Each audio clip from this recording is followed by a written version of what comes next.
یہ بات تو کسی سے ڈھکی چھپی نہیں ہے کہ پاکستان مسلم لیگ نواز اور پاکستان پیپلز پارٹی کے درمیان اتحاد یا اگریمنٹ آئندہ حکومت کے لیے ایک مجبوری ہے۔ دونوں سیاسی جماعتیں کسی طرح سے بھی نہیں چاہتی تھیں کہ وہ اپنی عددی اکثریت کے بغیر حکومت سنبھالیں، کیونکہ یہ حکومت ایک ایسا چیلنج ہے، بلکہ چیلنجز کا ایک مرغوبہ ہے جو آئندہ دنوں کے لیے ان کو تنگ کرتا رہے گا اور ان کو اس طرف یا اس یاد کی طرف لاتا رہے گا کہ انہیں حکومت میں نہیں آنا چاہیے تھا۔ بالکل جناب، جیسے عرفان صدیقی جو پاکستان مسلم لیگ نواز کے ہیں، انہوں نے کہا کہ یہ بہت کٹھن مرحلہ ہے جو شروع ہونے جا رہا ہے۔ بلاول بھٹو زرداری نے بھی باتیں اسی طرح کی کہیں، اور خواجہ سعد رفیق نے بھی چند دن پہلے جو میڈیا سے ٹاک کی یا ایکس پر جو اپنے تاثرات بیان کی، ان میں یہی تھا کہ حکومت نہ لیں تو ہی بہتر ہے، لیکن یہ حکومت انہیں لینی پڑ رہی ہے۔ اب یہ پتہ نہیں کہ کس کے کہنے پر اور کیسے یہ حکومت انہیں لینی پڑ رہی ہے، لیکن اس حکومت لیتے ہوئے ہر طرف خدشات ہی خدشات ہیں کہ یہ اتحاد چل نہیں پائے گا۔ جب بھی کہیں قیمتیں بڑھانی پڑیں گی نواز لیگ کو یا وزیر اعظم شہباز شریف کو جو بننے جا رہے ہیں، تو پھر تنقید کا نشانہ پی ٹی آئی یا حمایت یافتہ اراکین کی طرف شاید بعض میں آئے گا، بلکہ اندر سے ہی پاکستان پیپلز پارٹی کی جانب سے ہی تنقید کا نشانہ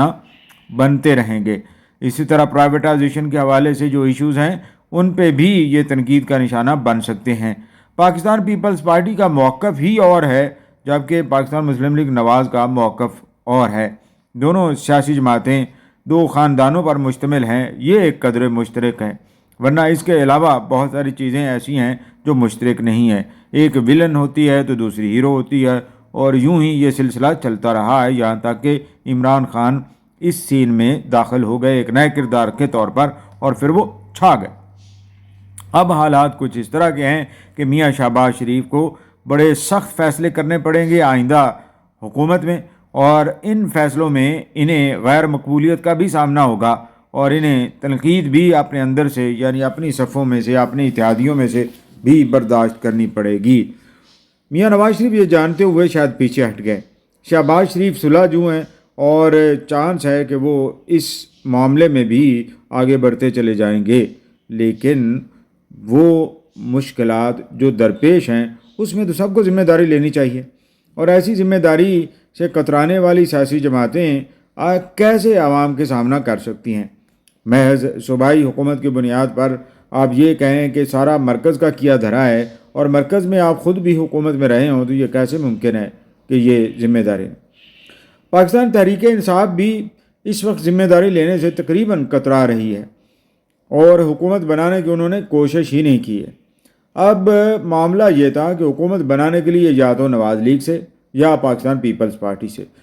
کوئی اتحاد ہوتا، کوئی بات چیت آگے بڑھتی اور کسی ایک سیاسی جماعت کو ساتھ ملایا جاتا، لیکن انہوں نے ایسا نہیں کیا۔ کیوں؟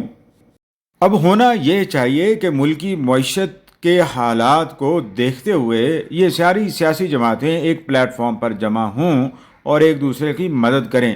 کیونکہ یہ قائم رہے گا ملک تو ہی ان کی سیاست آگے بڑھے گی، اور اگر ان کی سیاست آگے نہیں بڑھے گی تو اس کا مطلب یہ نہیں ہے کہ ملک کا نقصان کرتے چلے جائیں،